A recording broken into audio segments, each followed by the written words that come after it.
43번 유전자 키, 귀먹음에서 출현으로, 그리고 그것은 통찰의 길입니다. 우리는 돌파구를 피할 수 없습니다. 죽음은 하나의 돌파구입니다. 우리는 그저 우리가 아는 것을, 삶의 삶을 포기하기만 하면 됩니다. 무엇을 해야 할지, 어떻게 행동해야 할지, 어디로 가야 할지, 어떻게 가야 할지를 아는 삶을 포기해야 합니다. 우리가 다른 사람에게 다가가면 갈수록 우리는 그들을 더 모르는 것 같다는 것, 바로 여기에 아름다운 신비가 있습니다. 우리는 완전히 이해하지 못하더라도 완전히 사랑할 수 있습니다. 43번 유전자 키, 그림자, 귀먹음.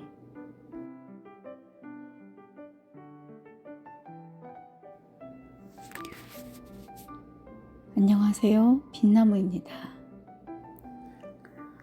저의 어머니는 지금 88세입니다. 나의 늙어진 엄마는 지금도 자식들 걱정에 한시도 쉴 틈이 없습니다.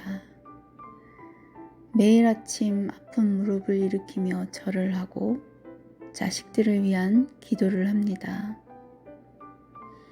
매실이 나올 때면 매실액을 담아야 하고, 고추 좋으면 고추 장조림을 해야 하고, 새우젓을 사야 하고, 감을 따야 하고, 모두 자식들에게 나눠주기 위한 것들입니다. 엄마가 초등학교 때 부모님이 돌아가시고 친척 집에서 커야 했던 엄마는 본인의 가족에 대한, 자식들에 대한 집착과 굳건한 고집들이 그 고단한 삶을 견디게 한 버팀목이기도 했을 것입니다. 점점 노쇠해 가시는 엄마를 보며 마음이 초조해졌었습니다. 죽음은 기회라고 들었습니다. 의식이 9배는 확장되어 깨달음을 얻을 수 있는 최고의 순간이 바로 죽음이라고 들었지요. 아마 물질계에 고착되었던 몸을 버림으로써 물질계에 대한 사라짐의 충격으로 의식의 확장이 열리는 것 같습니다. 그래서 영혼의 관점에서 보면 죽음이 최상의 기회이며 본질로 가기 위한 소중한 시간이라는 말이었던 것 같습니다. 그래서 저는 더 조급해졌던 것 같아요. 나의 엄마가 고달팠던 삶에서 집착으로부터 벗어나기를, 자식에 대한 염려와 삶의 억울함과 서러운 세월들에서 벗어나기를, 엄마의 영혼이 치유되기를, 엄마의 영혼이 밝혀지기를 간절히 바라왔습니다. 그러면서 엄마를 위한다는 생각으로 저는 잔소리를 하면서, 잘난 척을 하면서 엄마를 가르치려 했었지요. 저의 오만함을 알게 된 저는 엄마와 저를 위한 재설정이 필요했습니다. 엄마와 저에 대한 불확실성을 받아들이고 혼란과 알 수 없음을 받아들이기로 했습니다.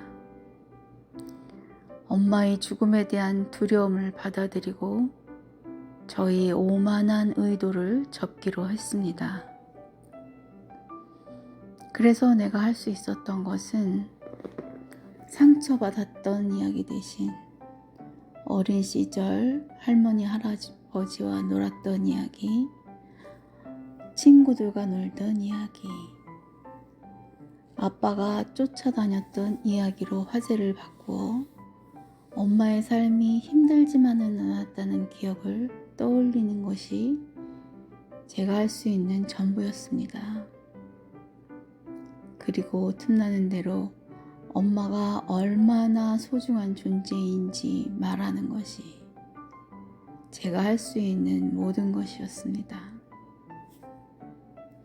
얼마 전 제가 한 달 넘는 통증을 경험하면서 여러 가지 묵상의 시간을 가졌습니다.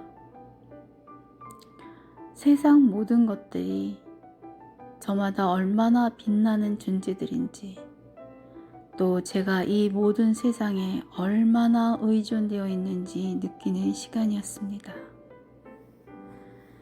물 한 방울도 자신의 모습으로 온전하게 빛나고, 길가의 풀들도 자신의 모습으로 온전히, 길가에 서 있는 나무들도 자신의 모습으로 온전히 빛나고 있었습니다.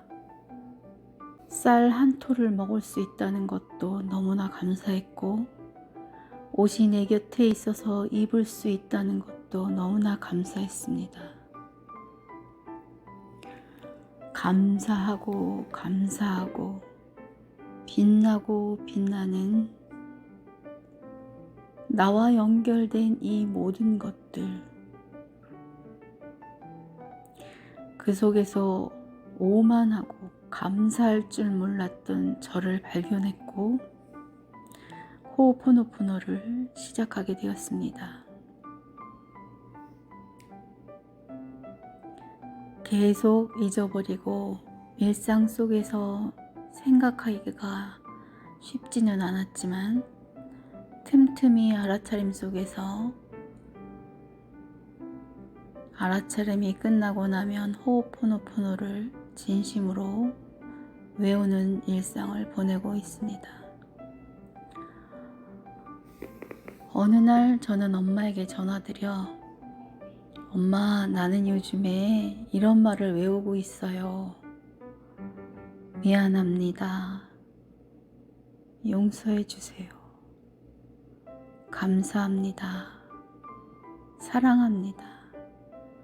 이렇게 외우고 있어요 라고 말하자 엄마가 말씀하셨어요. 나도 하면 좋겠다. 며칠 후 엄마가 전화를 하셨어요. 네가 가르쳐준 거 잘못했습니다. 용서해 주세요. 감사합니다. 사랑합니다. 그거 했어.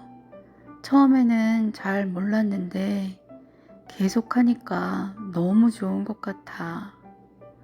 너무 좋아 라고 말씀하시더라고요. 엄마가 맨날 원망만 했었지, 억울해하고 분해하고, 근데 그런 게 다 내가 지은 거야. 다 내가 만들었던 건데 그렇게 원망하고 억울해했다는 걸 알게 됐어. 딸 좋은 거 가르쳐줘서 고마워. 정말 고마워. 너도 열심히 해. 딸 사랑한다. 저는 눈물이 왈칵 올라왔습니다. 세상에 나를 있게 해준 이제는 늙어진 나의 어머니, 자식을 위해 존재하는 엄마가 아닌 본인 자신의 모습을 바라보고 껍질을 조금씩 지워가고 있는 이제는 늙어진 아름다운 나의 어머니. 엄마 정말 감사해요. 엄마 정말 감사해요. 저는 눈물을 흘리며 이 말만 계속할 수밖에 없었습니다. 내가 조급함으로 엄마를 가르치려 했던 오만한 모습에서 벗어나 죽음에 대한 두려움을 받아들여야 했던 시간이 너무 감사했습니다.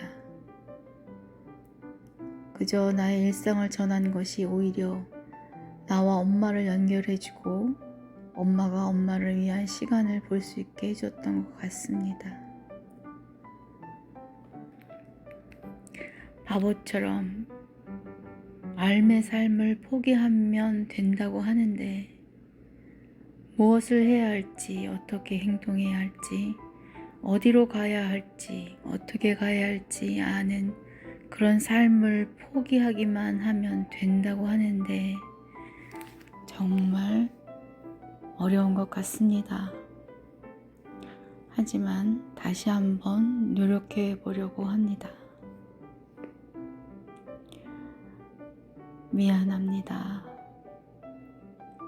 용서해 주세요. 감사합니다. 사랑합니다.